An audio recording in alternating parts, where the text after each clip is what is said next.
The Power of Positive Thinking. Chapter 1. Believe in yourself. Have faith in your abilities. Without a humble but reasonable confidence in your own powers, you cannot be successful or happy. But with sound self confidence, you can succeed. A sense of inferiority and inadequacy interferes with the attainment of your hopes, but self confidence leads to self realization and successful achievement. Because of the importance of this mental attitude, this book will help you believe in yourself and release your inner powers. It is appalling to realize the number of pathetic people who are hampered and made miserable by the malady popularly called the inferiority complex. But you need not suffer from this trouble. When proper steps are taken, it can be overcome. You can develop creative faith in yourself, faith that is justified. After speaking to a convention of businessmen in a city auditorium, I was on the stage greeting people when a man approached me with a peculiar intensity of manner, asked, "May I talk with you about a matter of desperate importance to me?" I asked him to remain until the others had gone. Then we went backstage and sat down. "I am in this town to handle the most important business deal of my life," he explained. "If I succeed, it means everything to me. If I fail, I am done for." I suggested that he relax a little, that nothing was quite that final. If he succeeded, that was fine. If he didn't, well, tomorrow was another day. "I have a terrible belief in myself," he said dejectedly. "I have no confidence. I just don't believe I can put it over. I am very discouraged and depressed. In fact," he lamented, "I am just about sunk. Here I am 40 years old. Why is it that all my life I have been tormented by inferiority feelings, by lack of confidence, by self doubt?" I listened to your speech tonight in which you talked about the power of positive thinking, and I want to ask you how I can get some faith in myself. "There are two steps to take," I replied. "First, it is important to discover why you have these feelings of no power. That requires analysis and will take time. We must approach the maladies of our emotional life as a physician probes to find something wrong physically.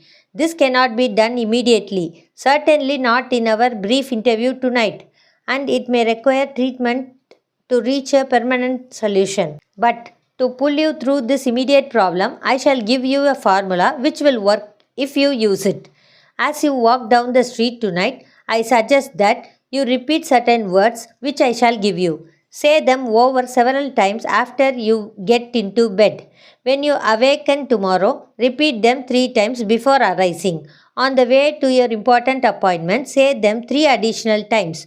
Do this with an attitude of faith, and you will receive sufficient strength and the ability to deal with this problem. Later, if you wish, we can go into an analysis of your basic problem. But whatever we come up with following that study, the formula which I am now going to give you can be a large factor in the eventual curve. Following is the affirmation which I gave him. I can do all things through Christ which strengthen me. I can do all things through God which strengthened me. He was unfamiliar with these words, so I wrote them on a card and had him read them over 3 times aloud.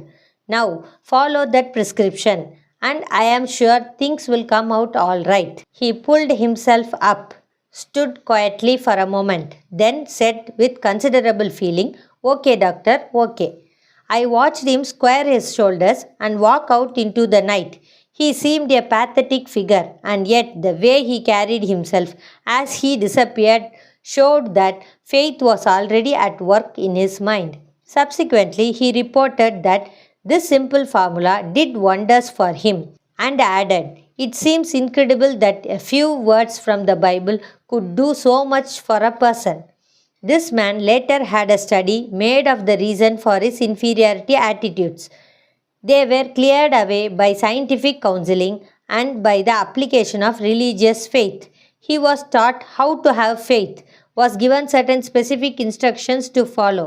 These are given later in this chapter. Gradually, he attained a strong, steady, reasonable confidence.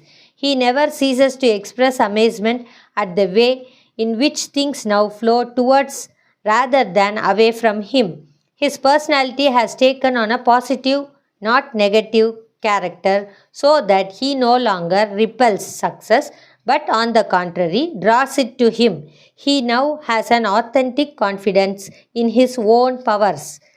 There are various causes of inferiority feelings, and not a few stem from childhood. An executive consulted me about a young man whom he wished to advance in his company, but he explained he cannot be trusted with important secret information, and I am sorry, for otherwise I would make him my administrative assistant. He has all the other necessary qualifications, but he talks too much and without meaning to do so divulges matters of a private and important nature.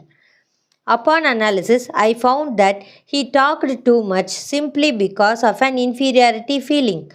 To compensate for it, he succumbed to the temptation of parading his knowledge. He associated with men who were rather well to do, all of whom had attended college and belonged to a fraternity.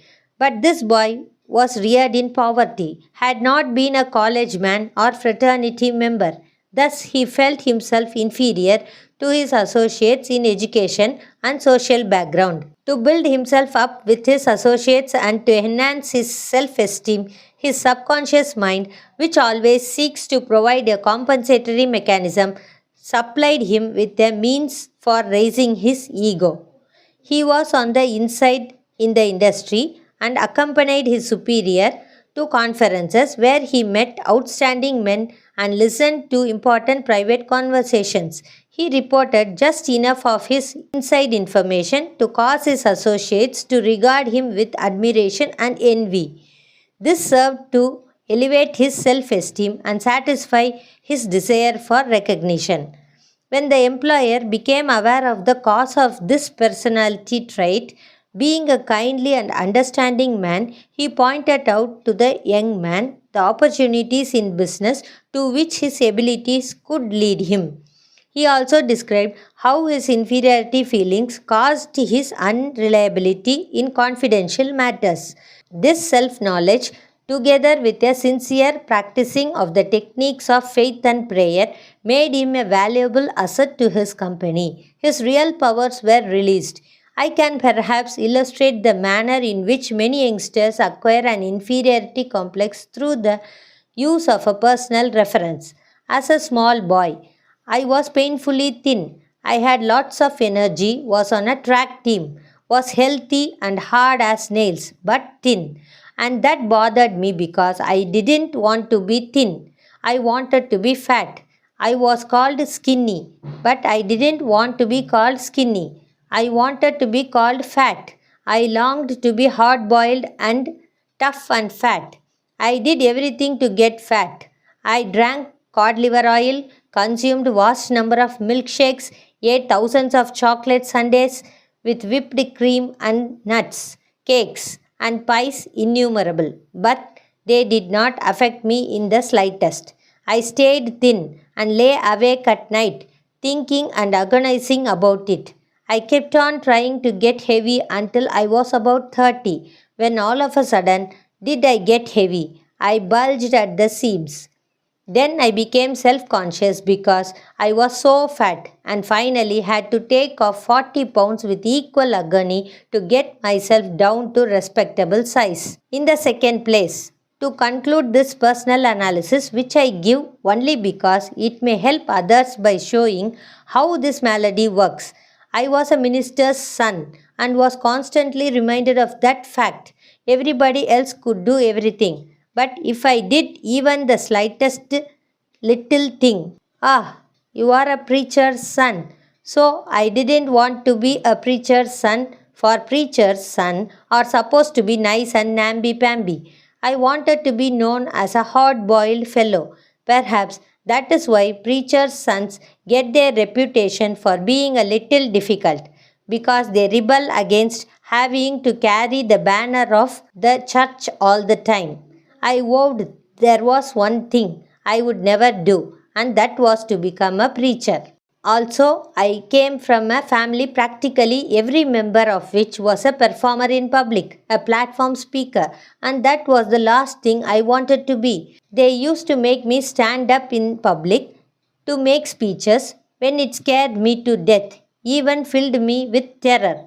That was years ago, but the twinge of it comes to me every now and then when I walk on to the platform. I had to use every known device to develop confidence in what powers the God Lord gave me. I found the solution of this problem in the simple techniques of faith taught in the Bible. These principles are scientific and sound and can heal any personality of the pain of inferiority feelings. Their use can enable the sufferer to find and release the powers which have been inhibited by a feeling of inadequacy. Such are some of the sources of the inferiority complex which erect power barriers in our personalities. It is some emotional violence done to us in childhood, or the consequences of certain circumstances, or something we did to ourselves. This malady arises out of the misty past in the dim recesses of our personalities.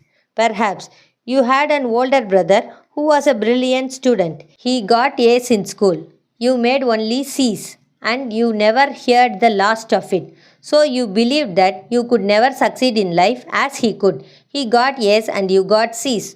So you reasoned that you were consigned to getting C's all your life. Apparently, you never realized that some of those who failed to get high grades in school have been the greatest successes outside the school.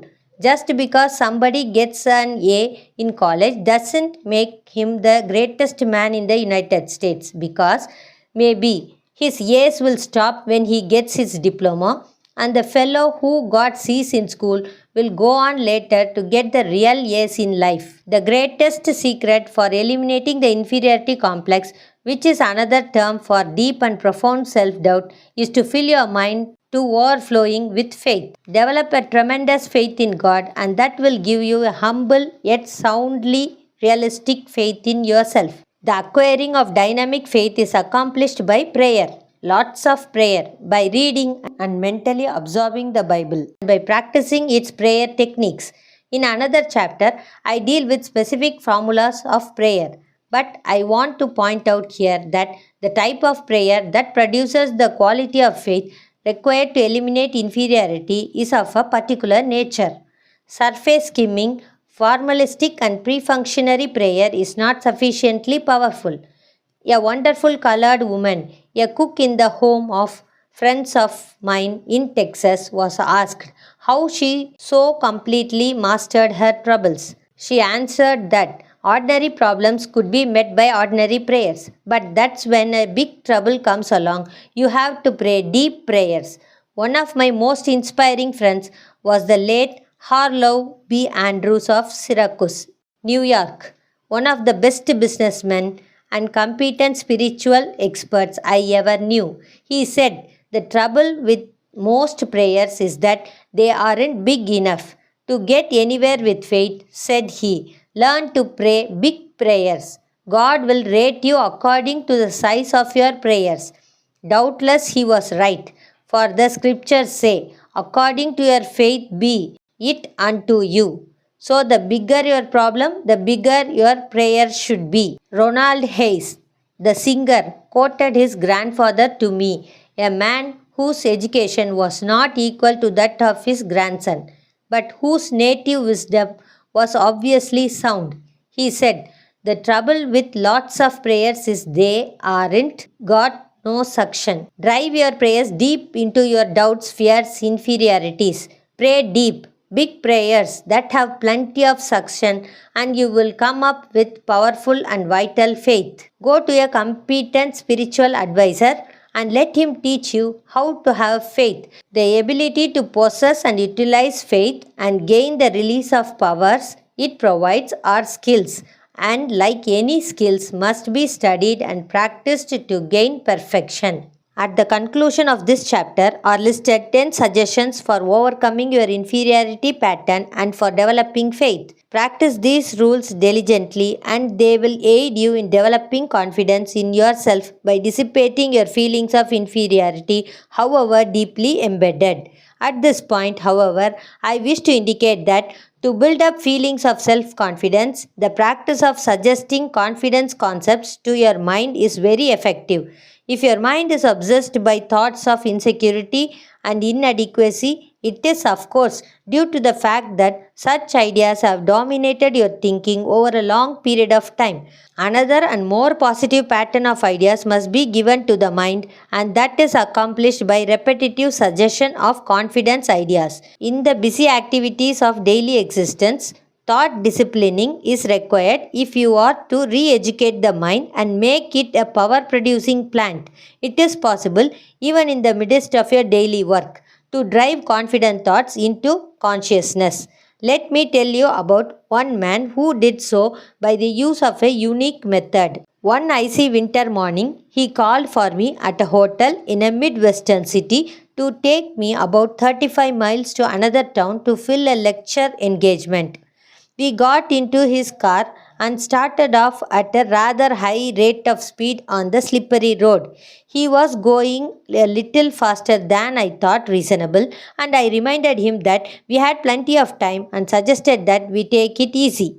Don't let my driving worry you, he replied. I used to be filled with all kinds of insecurities myself, but I got over them. I was afraid of everything. I feared an automobile trip or an aeroplane flight, and if any of my family went away, I worried until they returned. I always went round with a feeling that something was going to happen, and it made my life miserable. I was saturated with inferiority and lacked confidence. This state of mind reflected itself in my business, and I wasn't doing very well. But I hit upon a wonderful plan which knocked all these insecurity feelings out of my mind, and now I live with a feeling of confidence, not only in myself but in life generally. This was the wonderful plan. He pointed to two clips fastened on the instrument panel of the car just below the windscreen, and reaching into the glove compartment took out a pack of small cards. He selected one and slipped it beneath the clip. It read, "If you have faith, nothing shall be impossible unto you." He removed that one, stuffed expertly through the cards with one hand as he drove, selected another, and placed it under the clip. This one read, "If God be for us, who can be against us?" I am a traveling salesman, he explained, and I drive around all day calling on my customers. I have discovered that while a man drives, he thinks all kinds of thoughts. If his pattern of thought is negative, he will think many negative thoughts during the day, and that, of course, is bad for him. But that is the way I used to be. I used to drive around all days between calls thinking fear and defeat thoughts. And incidentally, that is one reason my sales were down. But since I have been using these cards as I drive and committing the words to memory, I have learned to think differently. The old insecurities that used to haunt me are just about all gone, and instead of thinking fear thoughts of defeat and ineffectiveness, I think thoughts of faith and courage. It is really wonderful the way this method has changed me. It has helped in my business too. For how can one expect to make a sale if he drives up to a customer's place of business thinking he is not going to make a sale? This plan used by my friend is a very wise one. By filling his mind with affirmations of the presence, support, and help of God, he had actually changed his thought processes. He put an end to the domination of his long held sense of insecurity. His potential powers were set free. We build up the feeling of insecurity or security by how we think. If in our thoughts we constantly fix attention upon sinister expectations of dire events that might happen, the results will be constantly to feel insecure. And what is even more serious is the tendency to create, by the power of thought, the very condition we fear. This salesman actually created positive results by vital thoughts of courage and confidence through the process of placing the cards before him in his car. His powers, curiously inhibited by a defeat psychology, now flowed out of a personality in which creative attitudes had been stimulated. Lack of self confidence, apparently, is one of the great problems besetting people today. In a university, a survey was made of 600 students in psychology courses. The students were asked to state their most difficult personal problem. 75% listed lack of confidence. It can safely be assumed that the same large proportion is true to the population generally. Everywhere you encounter people who are inwardly afraid, who shrink from life, who suffer from a deep sense of inadequacy and insecurity, who doubt their own powers. Deep within themselves, they mistrust their ability to meet responsibilities or to grasp opportunities. Always, they are beset by the vague and sinister fear that something is not going to be quite right. They do not believe that they have it in them to be what they want to be. So, they try to make themselves content with something less than that of which they are capable. Thousands upon thousands go crawling through life on their hands and knees, defeated and afraid. And in most cases, such frustration of power is unnecessary. The blows of life, the accumulation of difficulties, the multiplication of problems tend to sap energy and leave you spent and discouraged. In such a condition, the true status of your power is often obscured and a person yields to the discouragement that is not justified by the facts. It is vitally essential to reappraise your personality assets. When done in an attitude of reasonableness, this evaluation will convince you that you are less defeated than you think you are. For example, a man 52 years of age consulted me. He was in great despondency. He revealed utter despair. He said he was all through. He informed me that everything he had built over his lifetime had been swept away.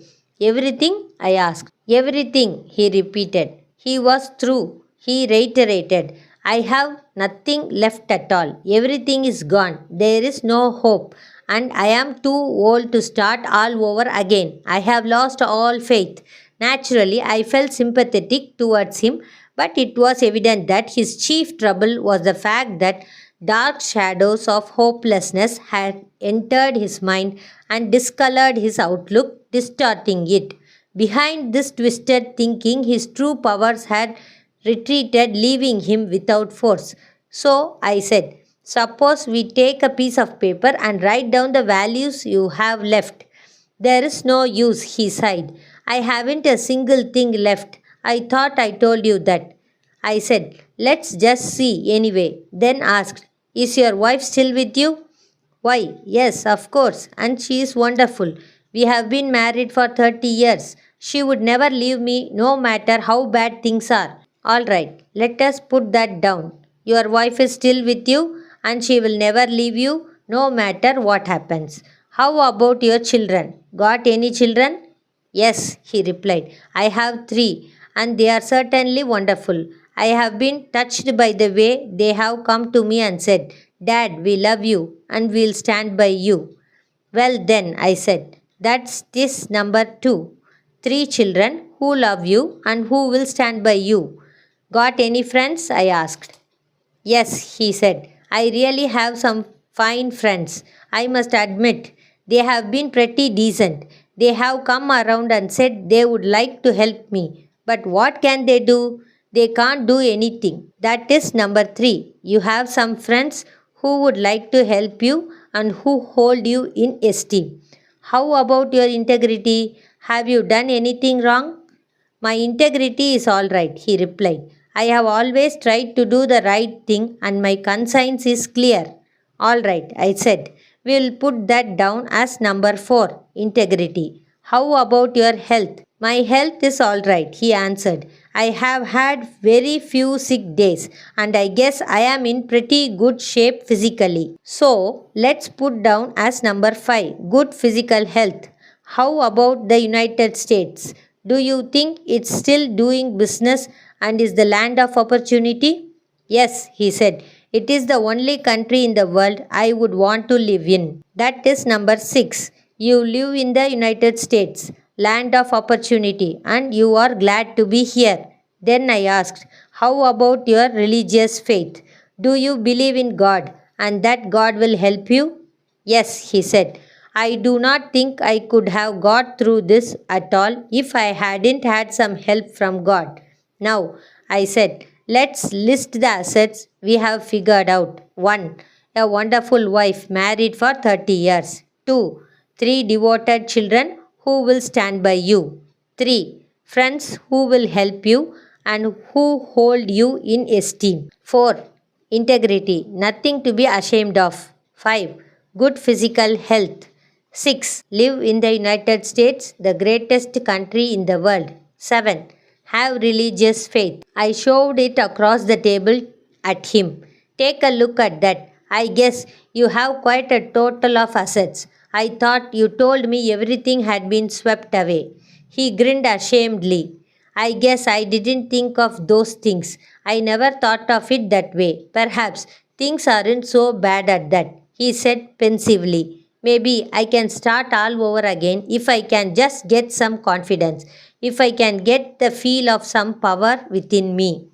Well, he got it, and he did start all over again. But he did so only when he changed his viewpoint, his mental attitude. Faith swept away his doubts, and more than enough power to overcome all his difficulties emerged from within him. This incident illustrates a profound truth which is expressed in a very important statement made by the famous psychiatrist Dr. Carl Menninger.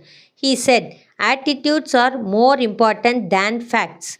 That is worth repeating until its truth grips you. Any fact facing us, however difficult, even seemingly hopeless, is not so important as our attitude towards that fact. How you think about a fact may defeat you before you ever do anything about it. You may permit a fact to overwhelm you mentally before you start to deal with it actually. On the other hand, a confident and optimistic thought pattern can modify or overcome the fact altogether. I know a man who is a tremendous asset to his organization not because of any extraordinary ability, but because he invariably demonstrates a triumphant thought pattern. Perhaps his associates view a proposition pessimistically, so he employs what he calls the vacuum cleaner method. That is, by a series of questions, he sucks the dust out of his associates' minds. He draws out their negative attitudes. Then quietly he suggests positive ideas concerning the proposition until a new set of attitudes gives them a new concept of the facts. They often comment upon how different facts appear when this man goes to work on them. It's the confidence attitude that makes the difference, nor does this rule out objectivity in an appraisal of facts. The inferiority complex victims seems all facts through discolored attitudes. The secret of correction is simply to gain a normal view, and that is always slanted on the positive side. So, if you feel that you are defeated and have lost confidence in your ability to win, sit down, take a piece of paper, and make a list, not for the factors that are against you, but of those that are for you. If you or I or anybody think constantly of the forces that seem to be against us, we will build them up into a power far beyond that which is justified. They will assume a formidable strength which they do not actually possess. But if, on the contrary, you mentally visualize and affirm and reaffirm your assets and keep your thoughts on them, emphasizing them to the fullest extent, you will rise out of any difficulty regardless of what it may be. Your inner powers will reassert themselves and, with the help of God, lift you from defeat to victory. One of the most powerful concepts, one which is a sure cure for lack of confidence, is the thought that God is actually with you and helping you. This is one of the simplest teachings in religion, namely that Almighty God will be your companion, will stand by you, help you, and see you through. No other idea is so powerful in developing self confidence as this simple belief when practiced. To practice it, simply affirm God is with me, God is helping me, God is guiding me. Spend several minutes each day visualizing His presence. Then practice believing that affirmation. Go about your business on the assumption that what you have affirmed and visualized is true. Affirm it, visualize it, believe it, and it will actualize itself. The release of power which this procedure stimulates will astonish you. Feelings of confidence depend upon the type of thoughts that habitually occupy your mind. Think defeat, and you are bound to feel defeated. But practice thinking confident thoughts, make it a dominating habit, and you will develop such a strong sense of capacity that, regardless of what difficulties arise, you will be able to overcome them. Feelings of confidence actually induce increased strength. Basil King once said, "Be bold, and mighty forces will come to your aid." Experience proves the truth of this. You will feel these mighty forces aiding you as your increasing faith reconditions your attitudes. Emerson declared a tremendous truth. They conquer who believe they can. And he said, "Do the thing you fear, and the death of fear is certain." Practice confidence and faith, and your fears and insecurities will soon have no power over you. Once, when Stonewall Jackson planned a daring attack, one of his generals fearfully objected, saying, "I am afraid of this," or "I fear that." Putting his hand on his tremulous subordinate's shoulder, Jackson said, "General, never take counsel of your fears. The secret is to fill your mind with thoughts of faith, confidence, and security. This will force out or expel all thoughts of doubt, all lack of confidence." To one man who for a long time had been haunted by insecurities and fears, I suggested that he read through the Bible, underlining in red pencil every statement it contains related to courage and confidence. He also committed them to memory, in effect, cramming his mind full of healthiest, happiest, more powerful thoughts in the world. These dynamic thoughts changed him from cringing hopelessness to a man of compelling force. The change in him in a few weeks was remarkable. From almost complete defeat, he became a confident and inspiring personality. He now radiates courage and magnetism. He regained confidence in himself and his own powers by a simple process of thought conditioning. To sum up, what can you do now to build up your self confidence? Following are 10 simple workable rules for overcoming inadequacy attitudes and learning to practice faith. Thousands have used these rules, reporting successful results. Undertake this program, and you too will build up confidence in your powers. You too will have a new feeling of power. Number 1.